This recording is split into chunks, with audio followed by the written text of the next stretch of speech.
ഇന്ന് ലഞ്ച് ബോക്സിൻ്റെ കൂടെ സാധാരണ എന്നത്തെയും പോലെ തന്നെ ചോറാണ്. അതിൻ്റെ കൂടെ നല്ല അടിപൊളി കറികളുണ്ടായിരുന്നു കേട്ടോ. നാടൻ കറിയാണ്. ഈ നാടൻ കറികളുണ്ടെങ്കിൽ നമുക്ക് എത്ര ചോറ് കഴിച്ചാലും നമുക്കത് മടുപ്പ് തോന്നത്തില്ല. നല്ല ടേസ്റ്റാണ്. നാവിന് പ്രത്യേക ഒരു ടേസ്റ്റ് തന്നെയാണല്ലേ. അപ്പോൾ ഞാൻ വീട്ടിൽ പോയിട്ട് വന്ന സമയത്ത് അവിടെ വാഴത്തട ഉണ്ടായിരുന്നു. വാഴ മുറിച്ചിട്ടിട്ടുണ്ടായിരുന്നു. അപ്പോൾ അതിൻ്റെ തട എടുത്തുകൊണ്ട് വന്നു. അപ്പോൾ അത് വെച്ചിട്ട് തോരനുണ്ടാക്കി. നല്ല ഉഴുന്ന് പരിപ്പൊക്കെ വറുത്തിട്ട്, കടുക് വറുത്തതിൻ്റെ കൂടെ ഉഴുന്ന് പരിപ്പൊക്കെ ചേർത്ത് വറുത്തെടുത്ത് തയ്യാറാക്കിയ തോരനാണ് കേട്ടോ. വെളുത്തുള്ളി ജീരകമൊക്കെ ചേർത്ത് തയ്യാറാക്കിയ തോരനാണ്. അതിൻ്റെ കൂടെ തന്നെ വാഴയുടെ തന്നെ എടുത്തിട്ട് മെഴുക്ക് പുരട്ടി തയ്യാറാക്കി. നല്ല അടിപൊളി ടേസ്റ്റാണ് മെഴുക്ക് പുരട്ടി.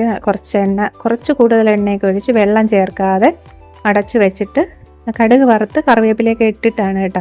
എന്നിട്ട് നന്നായിട്ട് മെഴുക്ക് പുരട്ടി എടുത്തതാണ്. നല്ല അടിപൊളി ടേസ്റ്റാണ്. അപ്പോൾ ഇത് രണ്ടും ഉണ്ടെങ്കിൽ വേറെ ഒന്നും വേണ്ട. പിന്നെ അതിൻ്റെ കൂടെ മുട്ട പൊരിച്ചതും കൂടെ വെച്ചിട്ടുണ്ട്. 2 പേർക്കും 2 മുട്ട എടുത്തിട്ട് ഒരുമിച്ച് പൊരിച്ചിട്ട് കട്ട് ചെയ്ത് വെച്ചതാണ്. പിന്നെ അതിൻ്റെ കൂടെ ഒഴിച്ച് കൂട്ടുന്നതിന് വേണ്ടിയിട്ട് മോരും കൂടി തയ്യാറാക്കിയിട്ടുണ്ട്.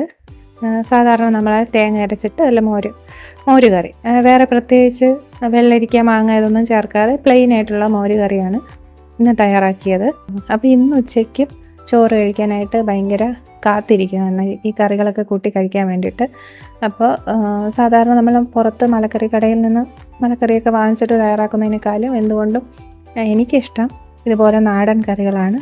അപ്പോൾ ഇന്നത്തെ ലഞ്ചിന് തയ്യാറാക്കിയത് ഇതൊക്കെയാണ്. അപ്പോൾ ഇത്രയേ ഉള്ളൂ. എല്ലാവരും എൻ്റെ വീഡിയോസ് ഒന്ന് ലൈക്ക് ചെയ്യണേ.